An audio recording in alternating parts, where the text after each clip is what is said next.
Hello tout le monde, aujourd'hui on va se retrouver pour une nouvelle vidéo. Alors oui, ça va faire une incroyable mais vrai. Je dois choisir entre ma mère cinglée ou mon père handicapé. Bon, on va voir ça tout de suite. Let's go. Salut, je m'appelle Nathan et j'ai 15 ans. Je veux te raconter à quel point c'est bizarre de grandir. Tu le sais déjà sûrement, quand tu grandis, tu commences à voir les choses différemment. La plupart du temps, c'est cool. Tu deviens plus intelligent, tu comprends plus de choses. Mais parfois, ça peut être douloureux, surtout à propos de ceux que tu aimes. Et quand tu dois faire un choix, et que peu importe le choix que tu feras, tu trahiras forcément quelqu'un. Tu t'en doutes peut-être, je parle de mes parents et de leur divorce. Il y a 5 ans, ma mère est partie et m'a laissé avec mon père. J'avais à peine 10 ans, j'ai pleuré et je l'ai supplié de m'emmener avec elle, et elle pleurait aussi. Mais elle n'arrêtait pas de répéter qu'elle ne pouvait pas. Mon père ne disait rien, il me serrait la main et je pensais que je ne détesterais jamais personne plus que mon père à ce moment-là. Après tout, ma mère partait à cause de lui.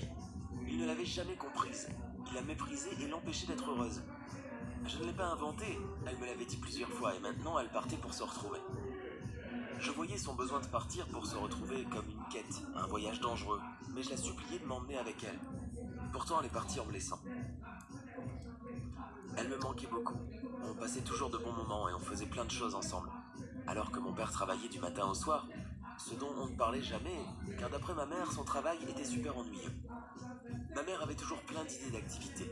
On jouait à cache-cache dans le parking souterrain d'un supermarché, ou on allait dans un quartier inconnu et on y chantait des chansons tristes, en mettant une petite boîte en carton à côté de nous où on écrivait pour manger. Après ça, on rigolait beaucoup et on comptait les pièces. Elle avait des milliers d'idées. Tout était amusant avec ma mère, mais ça n'a pas du tout plu à mon père. Quand il a découvert ce qu'on faisait, il s'est immédiatement fermé. Et quand je suis allé me coucher, j'ai entendu mes parents se disputer. Je m'en rappelle. Maintenant que ma mère est partie se retrouver. Mais en fait, c'est moi qui l'avais perdue. Et ma vie était devenue terne. Je me souviens qu'une fois, elle m'avait réveillé dans la nuit pour me demander en chuchotant si j'avais envie de m'enfuir sur la côte. Le vent sent bon les embruns ce soir, Nathan. Je pense que c'est une bonne idée. On vivait à plus de 1000 km de la côte. On était en plein automne. Mais j'avais 7 ans, alors forcément j'étais super excité. Pendant que je m'habillais, ma mère m'avait expliqué les détails de son plan. On irait là-bas en faisant du stop. Ça allait être incroyable parce qu'on rencontrerait beaucoup de monde et on verrait de nouveaux paysages. On a fait mon sac à dos en silence, pour que ton père ne se réveille pas. On lui fera deviner demain où on est allé. Et on était prêt à partir. Mais mon père était réveillé. Et quand je lui ai parlé tout heureux de notre plan de fugue, et que je lui ai même proposé de s'enfuir vers la côte ensemble, il est devenu furieux. Il a dit que ma mère était une idiote sans cervelle, et qu'il était bête d'avoir eu un enfant avec elle. C'était la première fois qu'il lui criait dessus, du moins avec moi à côté. J'avais super peur, alors j'ai couru me cacher sous mon lit. Et maintenant, je vis avec cet homme. Maman m'a dit plusieurs fois qu'il était ennuyeux, sans aucune imagination. Et c'est vrai que la vie avec lui n'avait aucun goût. En plus, j'avais peur de lui. On ne parlait pas beaucoup. En général, on mangeait nos repas en silence quand il revenait du travail. À un moment, j'en ai eu tellement marre de ne pas parler que je lui ai demandé « Comment s'est passée ta journée ?» Il m'a regardé l'air surpris. Après quelques secondes, il m'a répondu « Tu veux vraiment savoir ?»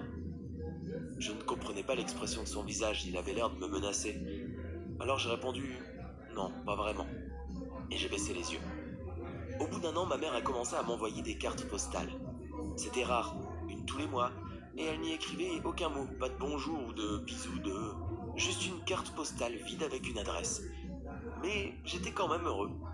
Mon père me les donnait sans dire un mot et je courais dans ma chambre pour mieux les regarder. Les adresses de l'expéditeur étaient étranges, mystérieuses.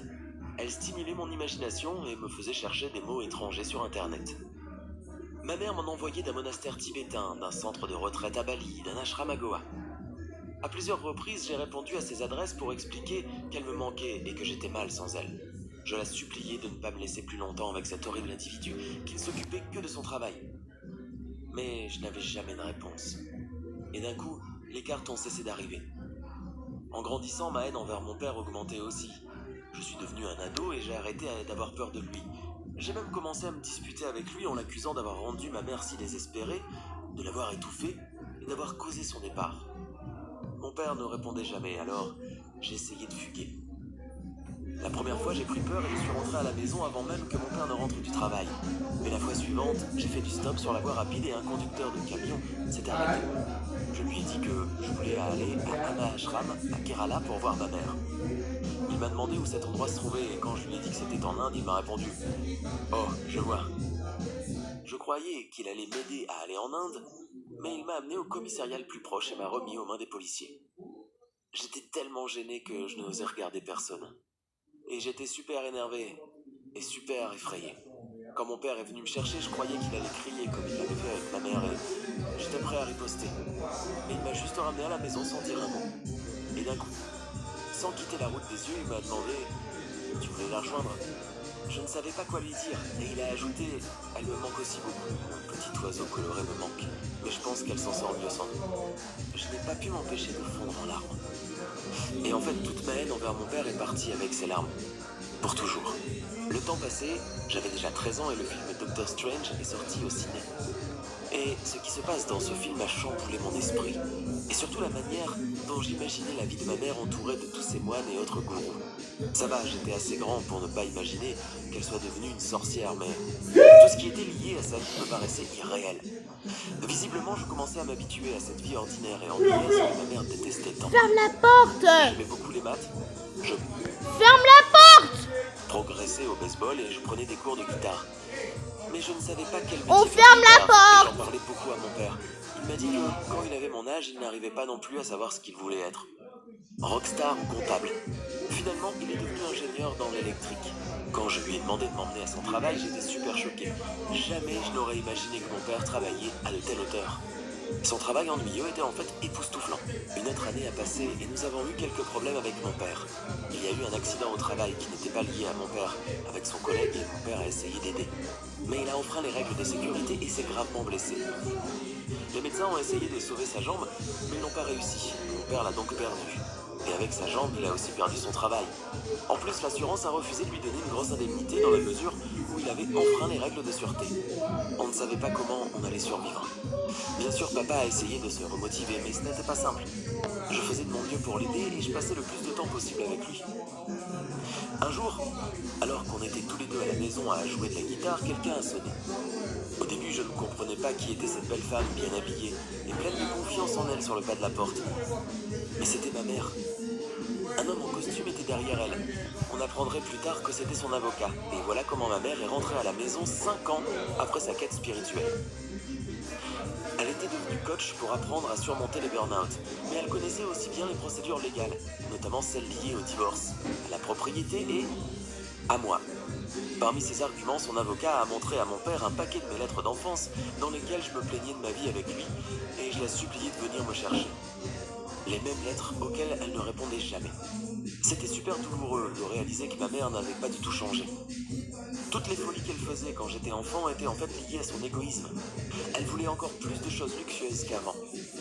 Pas besoin de préciser que je ne voulais pas du tout retourner avec elle. La procédure de divorce n'a pas été facile, ma mère payait cher ses avocats et mon père a plusieurs fois songé à renoncer. Mais je ne voulais pas abandonner. Au début de cette histoire, je te disais que c'était dur de faire un choix quand, dans tous les cas, tu étais pris pour un traître. Mais ça ne voulait pas dire qu'il ne fallait pas faire ce choix. Quand j'étais petit, j'étais injuste et méchant envers mon père à cause de l'influence de ma mère et maintenant, elle dit que je lui ai brisé le cœur. Parce que j'ai choisi de rester avec mon père. Mais tu sais quoi? Je pense que ma mère trouvera tout son réconfort dans ces fameux ashrams. Est-ce que tu as déjà vu des personnes dont tu étais proche différemment? Et puis, ciao, ciao.